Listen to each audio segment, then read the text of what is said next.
این قسمت میخوایم در مورد مردای کثیف و زنای تمیز صحبت کنیم. مدل کثیف. اسم موضوع برنامه‌مون این قسمت اینه.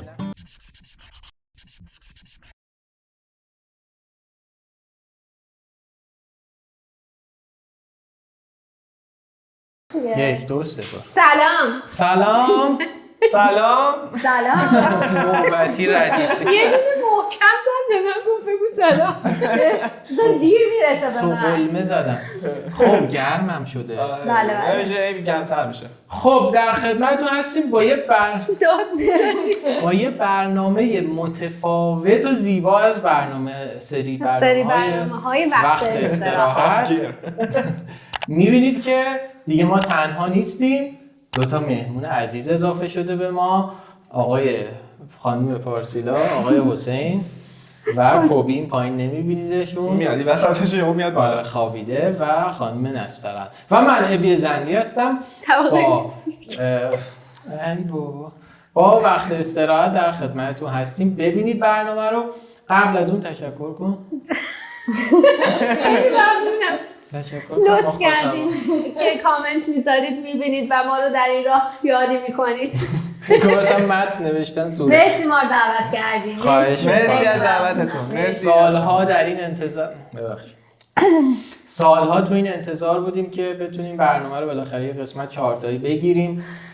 حسینا رو برنامه خودشونو گرفتن، اما برنامه خودمون حسینا رو مجبور به مهاجرت کردیم. حسینا رو کوچ اجباری دادیمشون و در کل خلاصه شد بالاخره. و این قسمت میخوایم یه موضوع خیلی بامزه و جذاب رو در موردش صحبت کنیم.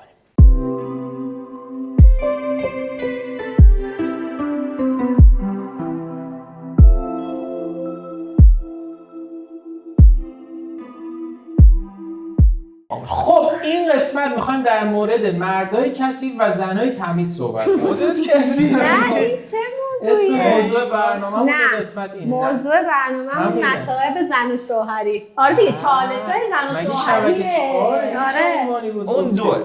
اون یکی دوه. آقا چرا مثل همیشه میخوام ببخشید صدا. مثل همیشه میخوام برنامه رو با یه سوال شروع کنم. قبل از اینکه این سوالو بکنم میخوام یه توضیح به بینندگان منتقد عزیز بدم. آقا من به خاطر محدودیت در تجهیزات اینجوریم. خب یعنی اتوبوسی نشستیم. آره. بله. درستش اینه که ما روبرو هم باشیم، دو دوربینه باشه. لنز نمیکشه ببخشید. نه لنز، نه دوربین، نه خودمون. دکور اینا. این بعد دیگه ته چیزی که تونستم بدم اینا. این بزنیم کنار. دست شما در مرسی ولی انتقاد میکنی من به گوش جا مینشونم. میشه کافه.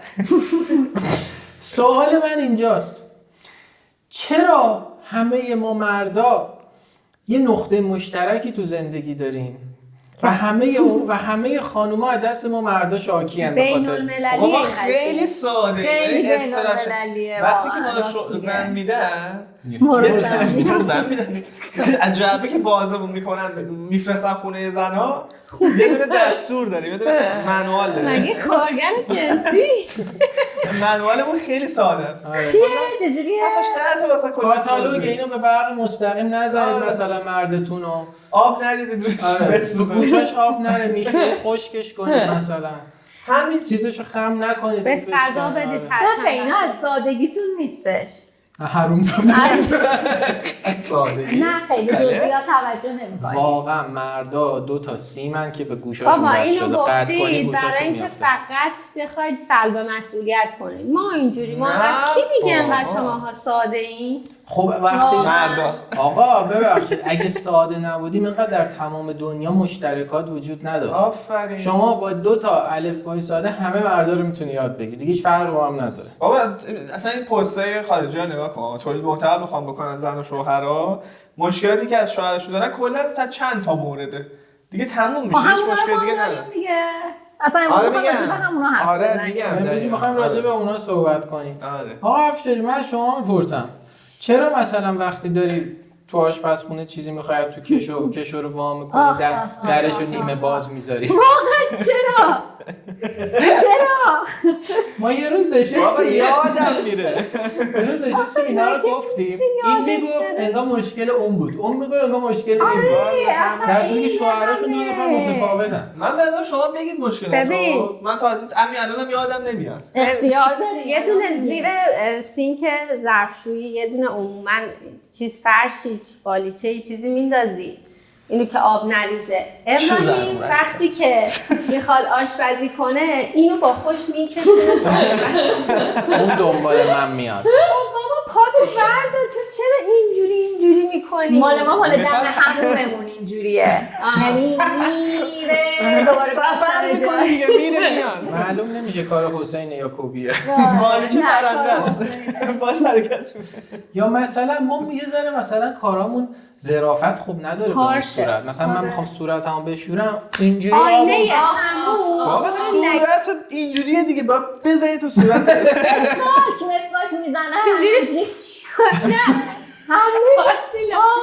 آره واقعا چی کار میکنی؟ چرا این شکلی میکنه؟ پرقدرت. همینجوری آینه دونای سفید. آروم بشورین. ببخشید شما چه جوری مسواک میزنی؟ اینجوری. اولا من که بیرون از مسواک، بیرون از همون مسواک میزنم. ماتریکس خارج شد. میشورم تموم میشه. بابا یه رو تو خونه میچرخه اینجوریه. آره. اون رفت یه لایش. شما چه جوری مسواک میزنی؟ ببین نه تو بگو چه جوری میزنی نشون بده. آروم. آخه من میدونم شما من دیدم اینو. بعد سر صورت شستن ببین این من سرمو پایین میارم. چجوری میره بیرون؟ آفرین. من سرمو پایین میارم آبو اینجوری میذارم. شما سرمو ایستاده. سرو پایین اینجوری میریزی؟ نه دیگه پچی. آبو پایین اینجوری اینجوری هم میکنی. بعد تازه بعدش حوله که آویزونه هی صاف میکنیم. یعنی ما میدونی چی میگه؟ میگه که حوله‌ای که من اونجا تا کردم آویزونه بعد دو طرفش هم صاف باید باشه اینجوری آویزونه. قریبه قشنگ صاف. میگه چرا استفاده میکنی دوباره صاف نیست؟ خب چرا؟ چون دوباره میخوای استفاده کنی. خب اینجوری جواب سوال ایشونو من اینجوری میدونم. رخت خوابتو جمع نکن، لباساتو جمع نکن. رخت خواب. بهش میگم اون کسی کنیم خب دیگه. بهش میگم اون کسی که دیرتر خواب بلند شد تختو جمع کنه. چون که خب ما که 2 ساعت دیگه من میخوام یه ساعت روز تعطیل من مثلا الان تخت باشم 2 ساعت دیگه میرم رو تخت. چرا مرتب میکنی؟ اگه اینه خب تو 2 روز دیگه کثیف میشی. چرا همون میری؟ خب نمیریم همون. دیر میریم همون. خب چرا باید همش بری همه این کارا رو انجام بدی هی پشت هم؟ نمیدونم. مثلا هنده ببخشید میگید نستارن این لباسا تیشرت ها رو مرتب میکنن. خب یه تیشرتی اون وسط خوابه من میخوام اونو آروم بکشونم بیرون استفاده. شما چجوری تیشرت؟ اینا میگن به خدا ما آدم من خیلی آدم مرتبیم. ابی هم همینطوره. ما آدم تازه ما مرتب بودن به اونا رو چی که میچینه من میخوام اینو دقیقاً همونجوری که میگست میرم برمیدارم اونو برمیدارم میذارم سر جاش. حالا مثلا یه گوشه لبش یه تا اینجوری میفته بیرون. مثلا به جای لباس اینجوری بشینه اینجوری بشینه. نه ابراهیم اینجوری نمیکنه میکشه بیرون. نه اینم میکشه الکی میگه. مثلا میخواد بگه من بستگی داره اگه عجله داشته باشی میکشه. بهش میگم اینو بده بالا اینو بردار اینو بذار پایین. از این راحته. یعنی من 6 سال تو بهترین دانشگاه درس خوندم کار کردم که بیام آسانسور طراحی کنم واسه لباسا تیشرت‌ها با احترام بیام بالا. بابا اینجوری خودت آخر هفته اینا که ریختم به هم جمع میکنه دوباره هیچ وقت هم نمیکنن. هیچ وقت هم نمیکنن مطمئنم. چرا کاری رو که همون موقع 2 ثانیه ازت وقت میگیره انجام نمیدی؟ نمیدونم واقعا. بعد ریشاتونو میزنین. اون ریشاتونو میزنین تو هموم. دقیقاً وقتی همون تمیز می‌کنی آوردی بیریننده ما چیکار داریم می‌کنیم؟ بعد میخوام پارت دوم ریشه یابی کنم این قضیه رو. همون آقا ما دیگه رسیدیم به جایی که داریم با این ماورای بنفش نور میندازیم ببینیم کجا ریش تراش. من نگم برات پارسیلا منو از ریش تراش ترسونده. یعنی من هر وقت میخوام ریشامو بزنم 1000 تا فکر میکنم نه ولش کن نزن الان پارسیلا میاد دوباره حرف میزنه. میشه چجوری ترسونده به خدا شلاق میزنه. هر سری من میام تمیز میشورم میگه امروز میخوام برم مامان شما بزنم ولی خب منم نگاه کن، من ماشاءالله اروپایی که نیستم که کله سیاه صورت ایرانی‌ها همین هر 5 ثانیه من ریشام اینجوری در میاد.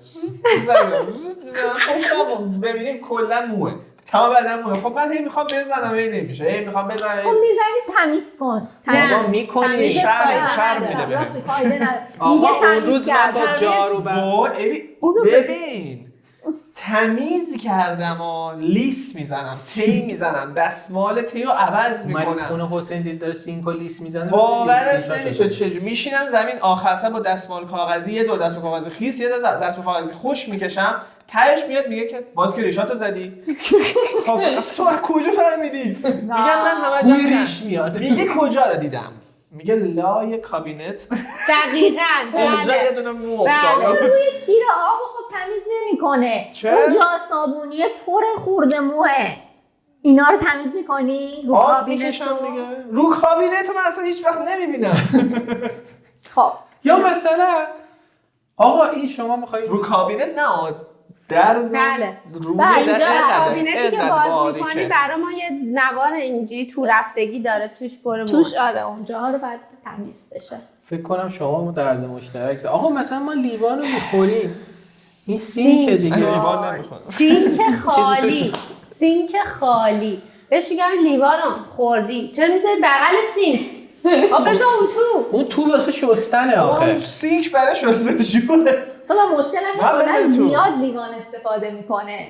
یعنی یادمه یه روز مثلا 4 تا لیوان اینو آب خورده اونو چای خورده تو یه دونه بخور دیگه. اونا میرن تو نوبت قسط میشینن رسید دونه از اون بالا میپرن تو سینک. اون آخر ترسه. اگه من باشم همونه یه اینجوری آب میذارم دوباره مونیشون. آره لیوانا رو کثیف میذاریم اونجا. مگه چیکار میکنی تو؟ میشوری. بابا مثلا آب خوره. آب میخوری دیگه اسکاچ بزنی. آخه جای دستت میمونه دورش. آب میخوری چای نفت کار ما این سه چیزا رو واقعا نمیفهمم. اون روز چی آب میخوری بعد بشوری من نمیدونم. من اون روز زیاد حرف زدم. نه اون روز من گفتم منطقم بهم نمیگه که این کارو بکنم. ببین این دستمالای حوله آشپزخونه هست. من یه ذره که داره تموم میشه یه دونه نو میذارم بغلش، اونم که 2 تا پر مونده میذارم اینجا. بهش میگم ابراهیم چرا از اونی که کمتره بر نمیداری که اون تموم شه؟ میگه چه فرقی میکنه؟ منطقم بهم نمیگه از اون کمه بردار. بله تموم میشه. ما اینو نداریم البته. نه آخه تو نمیذاری. چی؟ نه من میذارم تموم شه. تو میذاری تا ته تموم شه. آره. در توالت فرنگی رو فقط تو نمیبندی. مگه باید ببندی؟ باید ببندی سیفون رو بزنی. در توالت فرنگی اصلا مال چیه میدونین؟ نه واسه اینکه قشنگ باشه.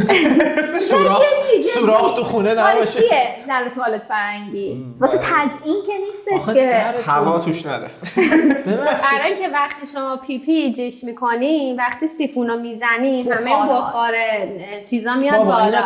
اینو برینی هم میاد بالا دیگه چه فرقی داره؟ نه بچه‌ها باید در توالت فرنگی رو ببندید.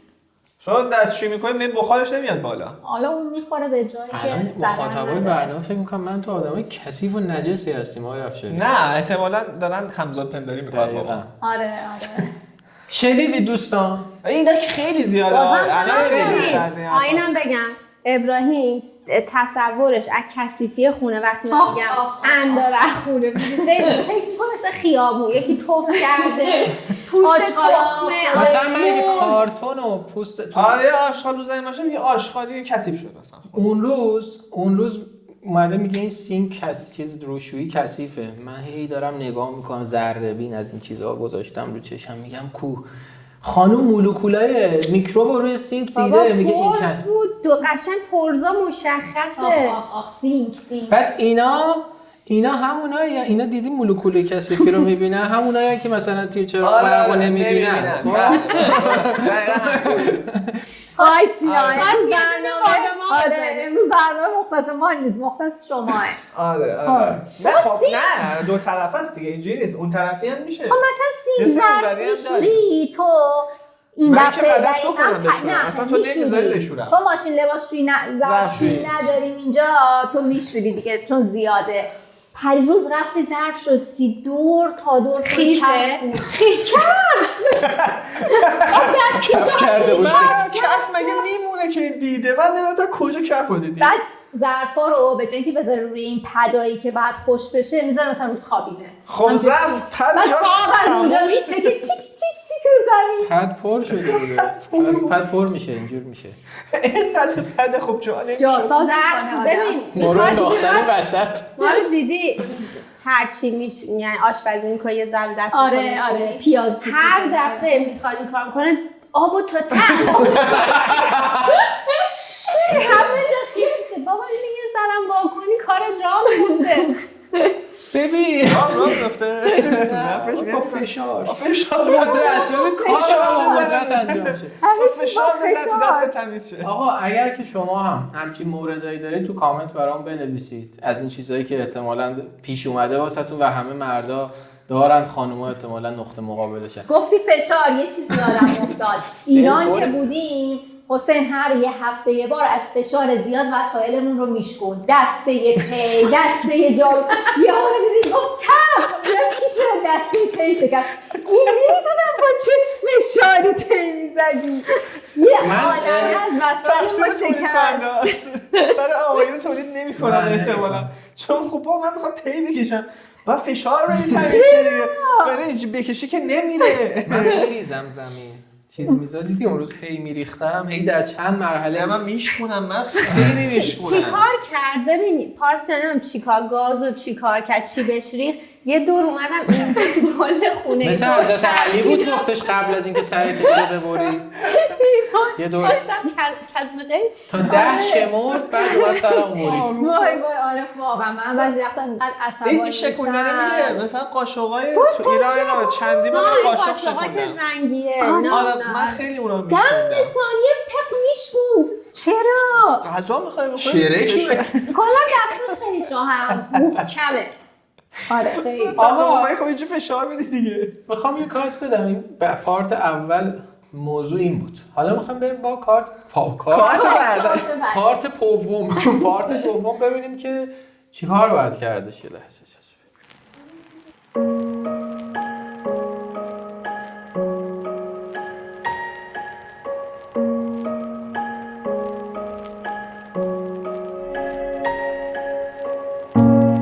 ببین داستان از این قراره که یه طرف هم نیست اینم بگو یه طرف نیست یعنی اون طرف هم بسیار داری. قشنگی هم ما خیلی دوستشون آره داریم واقعا. و تو زندگیمون واقعا وجودشون خیلی قشنگه.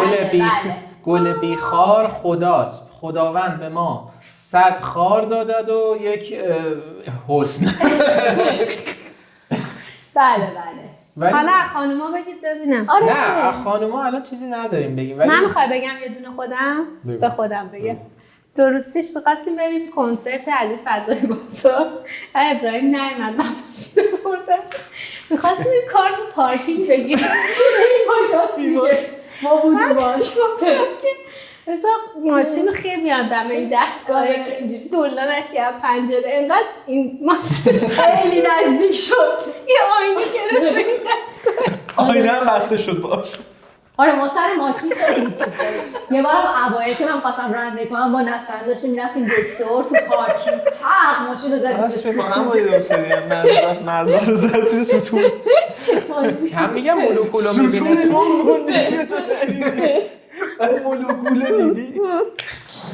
آره این ببین از این اتفاقا زیاد میفته. خب ما مثلا کلا ذات مردا خیلی کلی نگره. یعنی مثلا شما یه آدمی رو که میبینی یه آقوانی آقایی که میاد جلوت خب تو کلیتش رو میبینی از سر تا پاش رو یه نگاه کنی سایز ممه و اینا رو ما میبینیم. کلیت سری میفهمی. کلیه اونم کلیات دیگه. چی برجستگی مثلا ما آقایون یادمون نمیمونه که این خانم ببین تو یه چی واسه میگی برجستگی میگه شما خیلی خوب میبینید میگم آره ستون رو دقیقاً خوب میبینیم برجستگی رو خوب میبینیم ما چیزای بزرگ رو خوب میبینیم. مثلا تو یه خانومی رو ببینی یه برخورد چند ثانیه بری یادت میمونه هفته دیگه لاکش چی بود، گردن بندش چی بود. همون ردشیم یادم میره چی بود. چه برسه به هفته من که اصلا حافظم تعطیل. تازه من حافظت خوبه. تصویری خوب دارم مثلا، ولی دیالوگا ممکنه یادم، ولی اصلا یادم نمیاد که مثلا گردن بندش چی بوده، مثلا لاک چی زده. ولی ما یادم به خاطر اینکه اینا خانمای عزیز کلا ذاتن خیلی جزئیاتو بیشتر میبینن. به خاطر همینه بعد مهمونی‌ها اصولا یه دونه بعد حالتون رو بگیریم. چون یادتون میره کلا. چقدر چه کاری بود؟ من یه جایی که میگذشت بعد مهمونی‌ها خودم اینجوری میشستم یه گوشه. آقا عزیزم من کاری که اصلا کسی کاری نکرده بودم، اینا بعد ناراحت نبودم. مهمونی‌ها خودش میاد میگفت امروز اوکی بود دیگه. امروز حسین اصلا نمیفهمی. بعد مثلا دو روز میگذشت گفت چرا اینجوری بودی؟ میگفتم مثلا یادت نمیاد چی کار کردی؟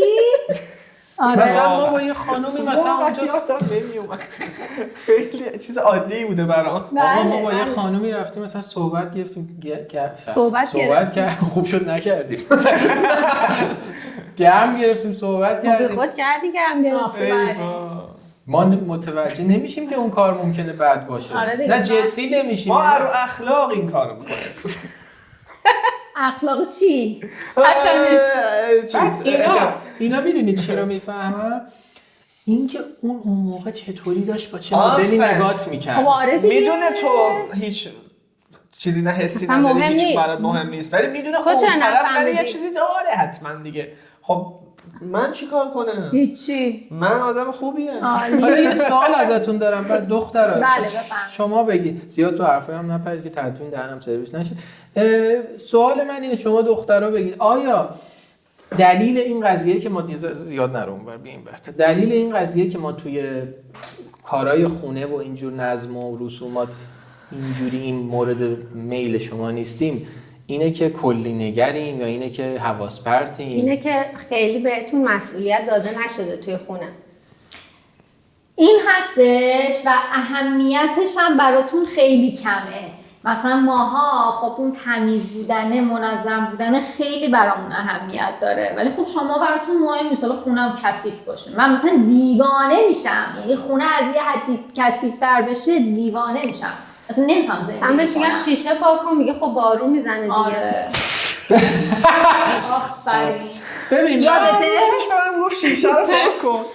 گفتم بابا اینجا 24 داره بارون میزنه، بعد همین 2 روز دیگه بارون همین فردا داره بارون میاد. هیچ وقت شیشه تمیز نمیشه. یه معجون براش فرستادم، برای شما میفرستم، یه ترکیبی رو بزنی دیگه لک نمیافته بابا. فقط از طبقه بالاست برم بیرون میافتم. ترسناکه. ببین مثلا منطق ما اینجوریه که میگیم وقتی این میخواد فردا کثیف شه ما تمیز نمی‌کنیم، وقتی تخت قرار 2 ساعت دیگه به هم بریزه شما میرینی فردا میرینی خب تمیز نکنی. مثال بگم اگه تختو تمیز کنم من ساعت‌ها روش نمیخوابم. خب نخوابی. به خاطر اینکه دیگه میدونم تمیز نباید بخوابم. اصلا هست که این میزنه خانم خونه تمیز میکنه میگه دیگه لطفاً تا اطلاع ثانوی کسی تو خونه راه نره دیگه دستاره. خب این ببین این مشکل میخوره دیگه. حالا من یه نکته بگم، این 2 تا خانم خیلی خانمای منظم و حالا وسواسی نمیخوام بگم ولی تمیزی ان. حالا نمیخوام بگم دیوونم ولی من وسواس ندارم.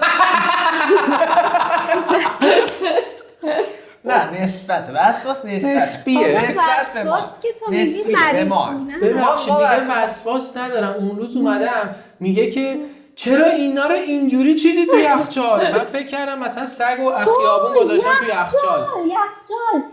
دیروز صبح الان بذار بگم حرف نزدم. دیروز صبح رفتش نیمرو درست کنه، بهش اجازه دادم که بره نیمرو درست کنه. حالا اجازه بعد زنگ بزنم خانم اجازه من میام تو آشپزخونه اجازه نمیدم. برنامه جوکر بابا رفته بود. خب این تو یخچال همه این چیزا مرتب چیده شده، همه ظرفا اومدم دیدم همه اینجوری این برکی. بهش میگم طبقه سوم یخچال مال صبحونه است. مال ما طبقه اول. مالش تا اول من دست نمیزنم. زندگی من انقدر طبقه اول غذاهای مونده، برنجی مونده، ماستی مونده، طبقه اول نذاشتی بگم. بله. این چیزی که اوکی طبقه‌اش هم درست بود، یعنی این کاری که کرد من فکر کردم یه سگ خیابونی الان توی یخچال گذاشتم. واکم میگه وقتی نوشابه رو میذاری مارکش رو به بیرون باشه اینا همه. خب آره دیگه. بعد میگه من وسواس ندارم و من خب میدونم. قشنگ دیگه باز میکنی همه قشنگ چیده. مثلا من شامپو رو میذارم تو قفسه. آفرین آره. بعد لیبل مثلا همین امروز صبح لیبل نرم کنندم اونوری بود این برش کرد. آره خب من شامپوشو کردم اولا. گفتم جا که نیست کجا بذارم اینوری کردم تو اولا. بله. اینو می‌خواستم این دوتا به شدت منظم و ما به عنوان یه مرد آدمای تمیزی هستیم. تمیز و مرتب اتفاقا. نه بی‌نظم اصلا مرتب. آفرین. هم حسین هم میشناسن همه اونایی که باهاش بودن میشناسن. چرا من کسی با من نبوده.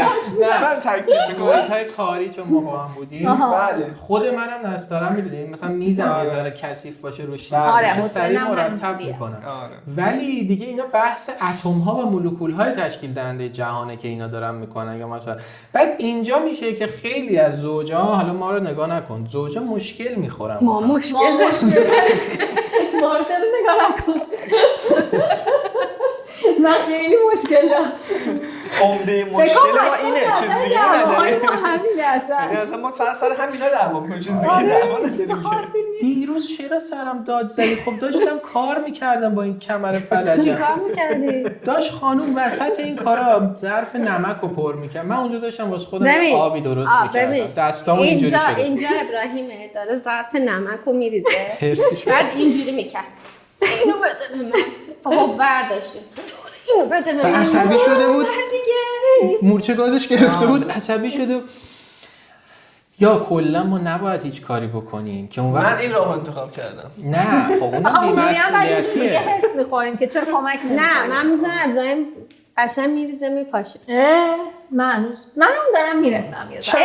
ببین نگفت مگه گذاشتم تا خمار درست کنم. از بالا ادویه ها رو همه رو از بالا میریزه. خب بعد خوب پخشه. غذا درست میکنه فکر میکنه مثلا سرآشپز چیه. من فیلم دارم ازش داره پاستا درست کنه. یه دفعه نیمرو ما با عشق غذا دارم میفتم. یه دفعه نیمرو درست کرد. این نیمرو رو اینجوری پرت کرد بالا خورد تو چیه این؟ فود. آره. بعد من اینجوری شدم که باشه. مثلا سکته نام. آره. گفتم همینجور میچکید زرده ها. دیدی وقتی میخوای بعدی رو هم همین کارو کرد. گفتم دیگه این درست میشه.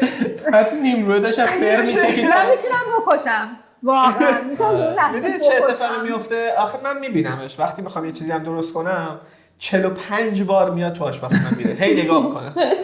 هی میاد یواش اینجوری. نه من نمیدونم. میگم چی کار داری؟ بعد چی میگم؟ من چون ظرفا رو بغلت میشورم جمع جور میکنم. میای خب تو هم میخوای نگاه کنی که میری اون نه خودش خودش بعضی وقتا میگه بیا کنارم. اگه من باشم میشینم. بعد میاد میدونی چی کار میکنه؟ چرا که کس اون گازو تازه تو نمیشه یه آشپز. این جمله که اون گازو تازه تمیز کردم هست. خب گازو همیشه تمیز داره میکنه. کی پس کثیف من کار که اون کنم؟ روغنا میریزه دستمال بکش. من بارها شده اون لحظه که کثیف من کار کنم کیه که این جمله رو نشنم. من بارها شده موقعی که دارم گازو تمیز میکنم چون هنوز گاز روشنه دستم سوخته. آخه من یه ذره درجه وسواسم زیاده جدی. حالا من نه ما کثیف. آقا الان شما میخوام بگید به دوستان که دارن برنامه رو میبینن راهکار چیه؟ اینکه اجازه بدید انجام بده، مسئولیت بدید یا ندید؟ من میدم. اگه راهکاری وجود داشت که تا الان بحث می‌کردیم. این همه سوال داره میگذره. وقت نداشتم. یه مشکل وجود داره. یه مشکلی من دارم واقعا با شما آقایون. بله. اوکی اصلا این خونه شما هست یا نیست؟ شما تو زندگی چرا ما باید بهتون بگیم ابراهیم میری آشغالا رو ببر. ابراهیم حمومت خیلی کثیفه تمیز میکنی. ابراهیم شیشه خب برو تو هم یه کاری خودکار باش. چرا من باید بگم؟ آقا اینا تقسیم وظیفه شده تو زندگی. مدیریت این چیزها رو شما به عهده میگیری ما کمکتون میکنیم. ماشین لباس بذار. خوابیدن با ماست و خورد. و پول در آوردن. نه ربطی نداره. ببین ماشین لباسشویی تو حمومه. خب شده من روشن کردم سر جلسه ابراهیم رفته دستشویی دیده ماشین خاموش شده 3 بارم بوق میزنه ول میکنه میاد. آره نه میخوام تو کار دخالت نکنم. من مثلا تذکرم میدم، مثلا میگم دارم از در خونه میرم بیرون، ایران که بودیم مثلا میرفتم سر کار، گفتم حسین ببین ماشین لباسشویی 20 دقیقه دیگه خاموش میشه لطفا در بیا. ساعت 10 شب اومدم خونه دیدم اونا هم. یه چیزی در مورد قضیه بگم. سیمسونا رو اگه دیده باشین، سیمسون یه لحظه‌ای داره تو فیلمش سیمسون د مووی، اون لحظه‌ای که زنش میاد باهاش خیلی جدی حرف بزنه، توی مغز سیمسون یه میمونه داره اینجوری سنج میزنه و زنش داره حرف خیلی مهم میزنه که مثلا ما باید جمع کنیم و اینجا بریم، میمونه تو سرش اینجوری سنجا رو میذاره زمین میگه گوش بده ما واقعا میگه بعد موقعی که با ما داره صحبت میشه بعد حواستون باشه اون میمونه اونجا سنج نزنه. ما چه میدونیم اون اکثرا داره میزنه. اون اکثرا داره سنج میزنه همونطور که اکثرا گاز تمیزه. ببین این تفاوت هاست که زندگی رو قشنگ میکنه. من میخوام از بعد شرح مواقع برسیم به یه سری نکات آموزشی تو این. حالا ما بحثمون آموزش دادن نیست تا کلا راهکار. خب نه دیگه من اینا رو نگفتم، می‌خواستم برسم به ببخشید ببین من نمیذاریم حرف بزنه تموم شه این قضیه. برمیگشت به همون داستانی که میگی آقا مثلا چرا ما این کارو میکنیم. من خودم شخصا اینطوریم که خب مدل من این مدلی نیستش که بعد هر ثانیه تمیز کنم، هر مثل پارسیلان نیست، یعنی من ذهنم شکلی نیست. آره اینجوری زمانی که خونه مجردی هم داشتم من خونم همیشه تمیز بود، همیشه تمیز بوده، نه ولی خودم تنها بودم که تمیز بوده، به نظر خودم تمیز بوده. حالا که یه نفر دیگه کنارم اونجا هستش، خب الان دیگه درجه تمیز بودن خونه درجه من یه لول چند لول رفته بالاتر دیگه. بازرس خب من پسش بر نمیام و اینجاست که دیگه رها میکنم، میگم اوکی پارسیلا هر کاری که میخواد بکنه، هر جا من کمک بخواد من سعی میکنم کمک بکنم. حالا اون سنجه بعضی وقتا میخوره نمیتونه. ببین یه مشکلی هست که من اینو به عنوان یه موزل سر بازی مثلا چیزی ازم حرف میزنه به عنوان یه موزل فرهنگی میبینم بین خودمون. قبلش اینو بگم که یه چیزی باب الان خیلی چیز سنتی و زشتی هست به نظرم. میگم آقا وظیفه مرد اینه که بره بیرون کار کنه، وظیفه زن اینه که خونه و بچه و فلان. من با خودم به شدت مخالفم. الانی که زن‌ها خانه‌دار نیستن چیکار کنن؟ نه الان اصلا خانه‌دار به نظر من وجود نداره الان. هست. چرا هست. نه منظورم شغل نیست. صبح تا شب تو اینستاگرام داری میبینی دیگه ویدیوهایی که میسازن. میدونی منظورم که شغل خانه‌داری شغل نیست. چرا دیگه میگن خانه‌داری شغل 24 ساعت هست. خب من به نظر من نیست. خب چون 2 نفر تو اون خونه زندگی میکنن باید با هم دیگه اون خونه رو بدارن. بعضی از خونه ها هستن که مرد خونه از صبح ساعت 6 صبح میره ساعت 10 شب میاد، اولا تو خونه نیست. انتخابش بوده کمک کنه. باید کمک کنه بازم. آره. من به نظرم باید کمک کنه. خب یعنی این حرفی که مرد بیاد بگه که من از صبح بیرون بودم خستم زحمت میکشم جون میکنم یه لقمه نون بیارم دیگه این یه کارو تو بکن، من اینو قبول ندارم. من پول میارم تو اون کارو کن، از اصلا اشتباه محضه. یه چیز خیلی مسخره ای. من اینو شخصا شما قبول دارید؟ و از اون طرف دیروز اینو پست دیدم. حالا میام کلامت بگم. دخترا دیدم اینو نگهدار. خانوما دوست دارن اینو. خانوما دوست دارن که مرد پول بده، استقلال نداشته باشن، تامین مالی بشن، زنا فقط غذا درست کنن، کلاسشون رو برن. نه. دارید در مورد عموم جامعه حرف می‌زنیم یا نه؟ عموم جامعه. عموم جامعه. شما رو نمیگم. عموم جامعه. اوکی. این چیزیه که دور و برتون اگه ندیدید شما. چرا هستن؟ چرا هستن؟ خانوما هم دوست دارن این قضیه رو و اینم اشتباه. یعنی خانوم دستی استقلال خودشو میده، میگه من ببخشید اینجوری من میشم کلفت تو خونه، تو پول منو بده دیگه. پستن دقیقاً همینو میگفت. دختره اومده بود میگفت این حرفا چیه میزنید؟ کلی هم لایک خورده بود و بهش کامنت دادن که دمت گرم حرف دل ما میگه زنان چیزن میاد میگه نه پس دیگه از این بعد میخوای شما پولم در نیاری بشینی کنج خونه منم شب بیام به تو مثلا بدم و برم همین راحتی. این که نشد که تو بعد بری کار کنی. بعد پسرهای الان که همه‌شون نمیدونم بعد روج بزنن دیگه شروع کردن حرفای سکسیستی زدن. اینکه پسرها باید پول بیارن، یعنی دقیقاً چیز خشک قدیمی سنتیه که آقایون برن پول بیارن ما تو خونه در ازای اون پولی که میگیریم بهشون سرویس بدیم. زن خدماتی میاره دیگه. آقا اگر در سال 2024 وارد همچین رابطه‌ای قرار بشی، خودت به عنوان خانم اینو دوست داری، یا به عنوان آقا دوست داری اینجوری باشی، چون آقا هم دوست دارن میگه اوکی دیگه من پول اینو میدم تو بشی مال من تو زندان من باش. دوست دارید آقا ریده زندگیتون، این زندگی واقعا به هیچ جا نخواهد رسید. ممکنه که مثلا سال 50 ازدواج میکردی الان 30 سال ازش گذشته، ولی الان دیگه به جایی نمیرسه شروعش، چون خیلی زمونه عوض شده. و راهکاری که پیش میاد اینه که تعامل، دو طرف با هم دارن زندگی میکنن، دو طرف با هم در میارن، با هم میخورن، با هم در با هم کار میکنن، با هم خونه رو مدیریت میکنن. یه کاس بدم زندگی ببخشید رو مدیریت میکنن. میون کلامت این زندگی مدیریت میکنن.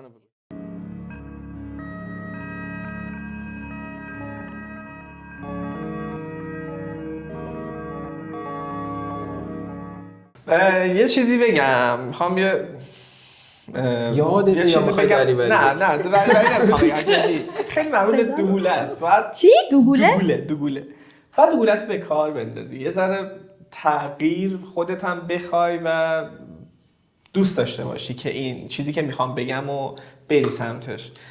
وقتی یه غذایی رو ندیده میگی دوست ندارم، این به نظر چه شکلیه؟ وقتی یه چیزی رو ندیدی نخوردی میگی دوست ندارم، یعنی متأسف، یعنی این یعنی که دوگولت نمیخواد کار کنه، نمیخوای یه چیز جدیدی رو تست بکنی، مغزت سنگ بسته. و اینم همین شکلیه. تو یک راه جدیدی رو تست کن، یه پسر یا یه دختری رو که این شکلی فکر میکنه، یعنی مدل فکرش رو ذره متغیره، فرق میکنه با سنتی، انتخاب کن، باهاش 4 روز بگرد. اگه تو خوشت نیومد درگرد تو حالت قبلی، اوکی. اگه تو هم حالت سنتیت بگو مرد باید پول بیاره، منم تو خونه کاراش انجام میدم. دلیل میدونی چیه که ولی تست نکرده با تعصب حرف میزنه. آره دیگه تغییر سخته دیگه، وقت فرهنگ دیگه، آخه فرهنگ سازی نشده اصلا تو این بعد اصلا زمینه. ما کلا کار راحت رو دوست داریم انتخاب آره کنیم دیگه. چرا من برم کار سخت؟ من میشینم تو خونه خرجم یکی میده. مسئولیت پذیری دیگه، از مسئولیت سر باز میزنم. حالا نگفتن از من خیلی راحته، خیلی تو این جور جاها نگفتن خیلی راحته، چون هر چیزی جدیدی میاد میگی نه. آره دیگه، همونه دیگه. اونجاست که آره گفتن سخت میشه. من از سیر بدم میومد. خب کی؟ تو عمرم سیر نخورده بودم، تو عمرم ماهی نخورده بودم، تو عمرم مثلا یه سری غذاها رو من تو سن کم دوست نداشتم، به خاطر اینکه از بچگی به هم نداده بودن، نمیدونستم که چه مزه‌ایه. ولی اونجا که بابام دوست نداشته، تو خونه هم غذا درست نمیشده اون شکلی، منم تا آخر زندگی میگفتم من دوست ندارم آقا. هر جا میبردم میگفتم سیر، میگفتم پیف. در صورتی که مثلا یه مدت که گذشت، مثلا نمیدونم چی شد، رفتم شمال با دوستام سیر خوردم، من عاشق سیر شدم، سیر ترشی مثلا دیوونه سیر شدم. آفرین، منم دقیقاً هم رفتم شمال اینجوری دارم با سیر ترشی بکنم. چون تستش نکرده بودم ولی میگفتم بدم میاد و میگفتم این اشتباهه. آقا تو چرا سیر میخوری؟ تو اشتباه میکنی. دهنت بو میگیره و فلان. تو اون راهی که داری میری اشتباه میکنی. وای شوهر میخوای بکنی عروسی نمیگیری، تو اشتباه میکنی. یعنی میگه مسئله معروفه، میگه تا با کفش دیگران راه نرفتی راجبشون نظر نده. خب یعنی یه بار اون مسیر رو برو ببین اصلا خوبه یا بده، بعد بهش بگو که این به قول چیز میگن معناییش کن، بعداً بگو که آقا این کاری که میکنی بده، در صورتی که خودت اصلا ندیدی نکردی این کارو. یه بار بکن اصلا ببین تو هم آیا دوست داری اینو، طعم آزادی رو بچش. اگه خوشت نیامد برگرد تو همون زندانی که تهش هم نظرمون رو چیز میکنیم تو مردم. ببین به نظر من که حالا کم کم یه جوری میشه دنیا که اصلا نمیشه حالت سنتی دیگه زندگی کرد، یعنی زن و مرد خیلی داره نزدیک میشه نقششون به هم دیگه. همین الان هم خیلی متفاوت شده با گذشته و خیلی داره چیز میشه، فرق میکنه این. ولی خب این چالش ها و بحرانات تو دوران گذار داره میزنه بیرون دیگه. آره دیگه. نظرم شکافه، انقدر شکافه بدیه تو نسل ما افتاده این شکاف، این اینترنت کوفتی که افتاد تو نسل ما و این فاصله رو هی داره زیادتر میکنه، داره همینجوری شکافای فرهنگیمونو از زیر میزنه، زیرش میاد بالا، نشون میده یهو همه گندگوها داره میاد بیرون تا ایشالله نسل بعدی درست شه. ببین نسل بعدی چی میخواد بشه. ما به همون میگن نسل هزاره میلنیوم یا ایگرگ، بدترین نسلیم ما. خیلی نسل بدی هست. قبلیامون انقدر تو باغ نبودن که اصلا هیچی نمیفهم، خوشحال و خندونن. بعدیامون هم که اصلا یه دنیای جدیدی هم ماتریکس خارج شدن. ما این وسط نصفمون اونجوری بوده، نصفمون اینجوریه.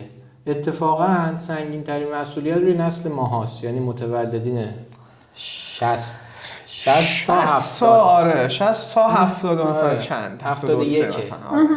فکر کنم 59 تا 71 همچین چیزی. ما کسایی هستیم که نسلی رو می‌خوایم درست کنیم که باید آینده رو بسازه، از اون ور خودمون یه نسلی درست شدیم که آینده و گذشته رو داغون کرده رفته. میدونی شکاف که آخه میگم نسل پدر مادر من با نسل من زمین تا آسمون فرق میکنه. نسل پدر مادرم با پدر مادرشون عین هم بوده. خب خیلی فرقی نشه و همینطور به قبل اونا خیلی فرق نشه، به خاطر اینکه این سرعت تکنولوژی و این سرعتی که رشد کرد، آگاهی اومد، کمتر و خیلی کمتر مثلا تهش تلویزیون اومد، فقط تونستن ببینن اروپا این شکلیه، آمریکا این شکلیه، و کل دنیا هم اینجوریه ها، فقط واسه ایران نیست. ولی به ما که رسید این شکاف یهو با اینترنت و سوشال مدیاهایی که اومد خیلی من الان شکاف پشتم دارم احساس خیلی عوض شد. چیزایی میتونیم مثلا در مورد چیز الان ما هر چی حرف بزنیم پدر مادرم متوجهش نمیشن. حقیقتا عزیزم الان در 80 جلو تو حرف بزنی تو متوجه نه دیگه واقعا همینه دیگه، ما به همون نسبت متوجه. شما خیلی ساکت بودی این قسمت. خواستم فضا بدم به مهمانان. ممنونم، مرسی. من و حسین زیاد حرف زدیم ولی خب حرفای خوبی زدیم، آموزنده و زیبا. حالا چیکار میشه کردش؟ میخوام جمع‌بندی کنم این قسمت زیادم طولانی نشه، ان شاءالله بتونیم. از کجا اومد نگفتیم، این بحثمون یه جای دیگه رفت و این داستان از کجا میاد؟ این اتفاق، این تفاوت از کجا داره میاد؟ تفاوت زن و مرد به نظرم. ساختاره مغزی هم هست دیگه واقعا. من فکر کنم فقط نمیدونم، به نظر من یه بخش دیگه هم هست. مثال بگم، پسرایی که با دو تا خواهر بزرگ شدن دیدی؟ من پسر غیر از تو ندیدم. جمع کن بریم. سوسمات. اصلا یه لحظه همه آره شکست شاکت شد یه لحظه. جدی پسری که با دو تا خواهر بزرگ شده دیدی یا نه؟ من دو تا خواهر داشتم ولی باهاشون بزرگ نشدم. نه باهاشون بزرگ شدن. از پدر سما مادر من یکی دو تا مورد دیدم از من خیلی منظم‌تر و تمیزترن، یعنی بیشتر من یه جا داشتم میخوندم میگفت خیلی ریزبین‌تر از منن. منظورم اینه، شاید تمیز نباشن، مثلا خواهر کارشون انجام داده باشه، ولی مثلا دارم مثال چیزام داریم، ولی مثالایی داره توش که ریزبین‌تر از منن. مثال بگم بهت، یه خانم بیاد رد شه مثلا موهاشو نکنده باشه، من نمیفهم ولی اون میفهم. منظورم اینه. من یه جا میگم خوندم واسه هورمونا هم هست. بله؟ هورمون چه کار میکنن؟ یه سری ذاتاً مثلا میزان استروژنشون بیشتره، تستوسترونشون کمتره توی آقایون. رفتارهایی که ازشون میبینی، اخلاقاشون، نوع فکر کردنشون زنونه تر میشه. نه که زن باشن. نه ولی من اینو توی ساختار خانواده ها میبینم. آره به دخترها بیشتر مسئولیت میدن تا پسرها. 100%. تو خونه مثلا مجرد بودی خودت خونه رو تمیز میکردی یا مامانت میومد؟ نه خودم تمیز میکردم. دروغ نگو. کل خونه رو تو تمیز میکردی؟ مگر اینکه مثلا انقدر دیگه مثلا چند وقت میگذشت شافه مثلا مامانم میاد اون خب ببین همون دیگه. خونه که بابات هم تمیز میکنه. نه یه لحظه بچه‌ها، خونه مجردید نه ها، خونه که همتون با هم بودین. خونه خانوادگیتونه. خونه مجرد رو گفتی هر دوتاش؟ نه اونی که مامانم تمیز میکرد با خواهرم. خب دیگه همیشه کردن. ما پسرا فقط میریختیم همین. خب منم منظورم به همونه. راست میگه. اینم دلیلی. ببین الان 3 تا دلیل در اومد. یکی اینکه خب پسرا از اون اول مسئولیت تمیز کردن و نظم دادن به خونه رو ندارن. پسرا ظرف نمیشورن، غذا درست نمیکنن، مرتب نمیکنن. دو اینکه ممکنه این مسئله هورمونی باشه، واقعا هورمون یکی بالاتر، رفتاراش یه ذره مردونه تر، کلی نگره، به قول ما مسواکو محکم میزنه، یکی با ناز میزنه. حالا اینجوری میگم فکر نکنید دارم چیز میکنم و دارم ملموس میگم. یه مسئله که حسین گفت برمیگرده به بزرگ شدن با مثلا خانوما، با 2 تا خواهرش. مثلا شما این دلیلی داشتی براش؟ منم رو همونی که نسترن داشت میگم، می‌خواستم بگم مثلا مسئولیت دادنه، یعنی از طرف خانواده مسئولیت دادن. ببین مثلا برای پسرا اینه که برو سر کوچه نون بگیر، برو مثلا خرید کن، ولی برای ما دخترها خب از بچگی همین بود، اتاقو جمع کن، حالا بیا ظرفا رو بشور، همینجوری هم اومدیم بالا دیگه. و خب به بچگی همش. آره دیگه. 80% تو بچگی مونه. یعنی اصلا دیگه به ژنم نه. میخوام بگم مثلا یه چیزی من مامانم یاد گرفتم دیگه، اینکه ظرفو بردار ببر بذار ظرف خودت، حداقل بردار بذار توی ظرفشویی. هنوز این یه مورد. آره. و ببین ما هی چشمی دیدیم. خب مثلا من توی خانواده بزرگ شدم که بابام ظرف نمیشست و چشمم هم عادت کرده دیگه، همیشه دیدم که خب مامان من کار میکرده، بابای من دست به ظرف نمیزده. خب و این خب اگر حالا میخواستم با همون شیوه برم جلو همونجوری میرفتم. حالا من برعکس تو هم. من بابام پا به پای مامانم کار میکنه، بعد یه وقته ابراهیم اینجوری بشه داد میزنم سرش که تو چرا هیچ کاری نمیکنی. الان مثلا نسترن مریض که میشه، من چون دیده بودم مثلا نه مثلا بابای نسترن میاد مراقب مامانشه. خیلی زیاده، یه پرستاری خیلی چیزه. ولی مثلا برعکسش که میشه من مریض میشم، نسترن اندازه من ازش مراقبت نمیکنم. پس ببین حتی تو نسل‌های قبل‌تر از ما هم این هستش. یه ذره کمتره ولی بازم پیدا میشه. مثلا چند وقته که افتادم، معمولا یکی مریض میشه چیکار میکنه؟ میاد میگه عزیزم اینجوری من اینجوری کرد، نمیخوای خوب شی تو، پاشه دیگه. پاشو حاضرم سرم چقدر خوابه. اینجا برعکسه. مریضی نیست، کمردرد که مریضی نیست. من شورشو درآوردی یه سرمی آمپول کمردرد جزء چیزای مریضی نیست، جزء مدرک تحصیلی حساب میشه. سندرومه. شما چجوری همش میگید ما کلی نگریم، ما فلانی، ما هم عقلمون به چشم.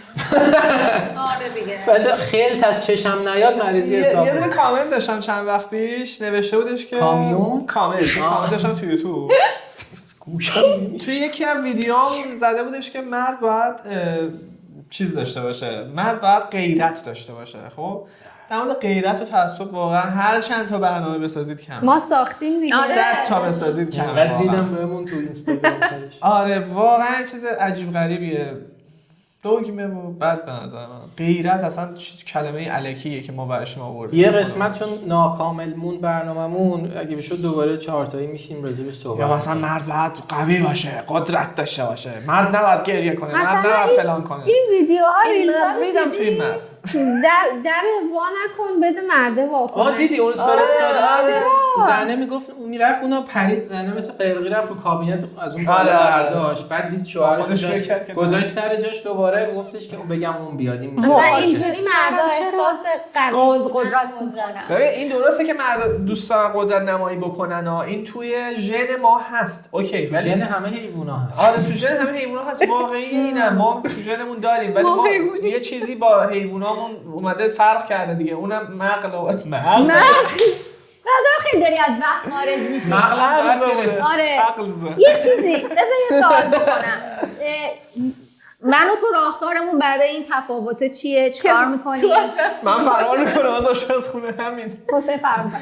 نه ولی من فرار دارم هی سعی می‌کنم رو خودم کار کنم که به حسین مسئولیت بدم تو این زمینه. خیلی برام سخته ها. جدی نصف جلسات تراپی من راجع به این موضوعه. یعنی درمانگرم مثلا با خنده میگه. درمانگر میپرسه دیگه چی شده، باز حسین رفته نیمرو درست کرد.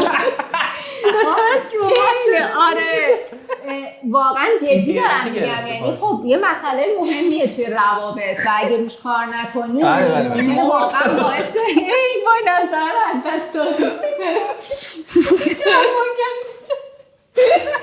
آره خلاصه اینجوری دیگه ما حالا داریم روش کار میکنیم و انشالله که داره درمان. شما چی؟ منم به نظر تفاوت دیگه بود قبل از اینکه اینو بگید، یه تفاوت دیگه بود یادتون رفت بگید در مورد اینکه بدنمون شب و روزش با هم متفاوته.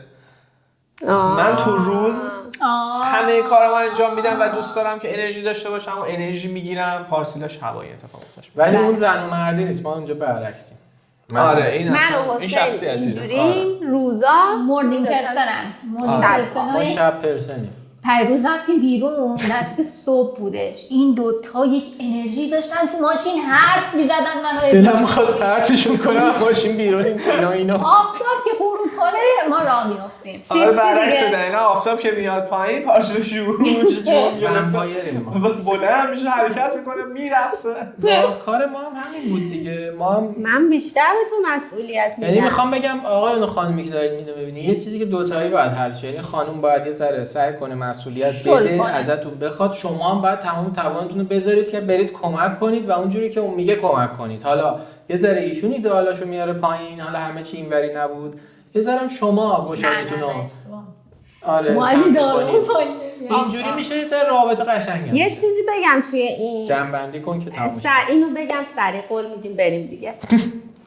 یه چیزی که رو مخ من میاد، من مسئولیت میدم. ابراهیم شام امشب با تو میخوای بریزی بهتره کنی، اوکی ایراد نداره، ولی یه سری کارا رو بهت میگم همون موقع انجام بده. مثلا دم خونه تکونی عید میگم شیشه و وان و دستشویی اینا با تو، اوکی. مثلا 5 دقیقه مونده تا سال تحویل، میخواد پاشه اینا رو جمعشون کنه. چه فرقی میکنه؟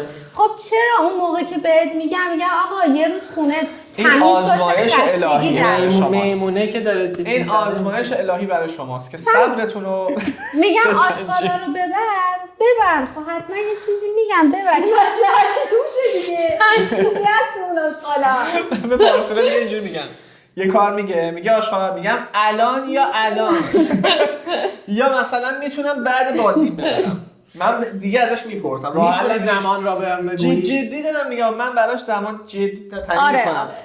یعنی فهمیدم که وقتی بگم الان انجام ندم عصبانی میشه. خب پس من باید زمان تعیین کنم. دقیقاً چه ساعتی نیاز داری که من برم؟ 7 تا 35 دقیقه. مثلا فکر میکنه، به خدا فکر میکنه، میگه اوکی مثلا بعد بازیت هم میتونی ببری. من بازیم که تموم شه مثلا میبرم وسیله ها رو هر جا که برنامه بکنم. پسر بچه ریش داریم. خب یاد تخم مرغ افتادم. هم داشتیم بچه. من صبح برای کوبی تخم مرغ میذارم رو گاز، بعد کوبی رو که میبرم بیرون به حسین میگم که حسین حواست به تخم مرغ باشه. میاد میبینه مرغ شو جوجه شده. میام میبینم آبش تموم شده، میگم بابا اینو بهت سپردم.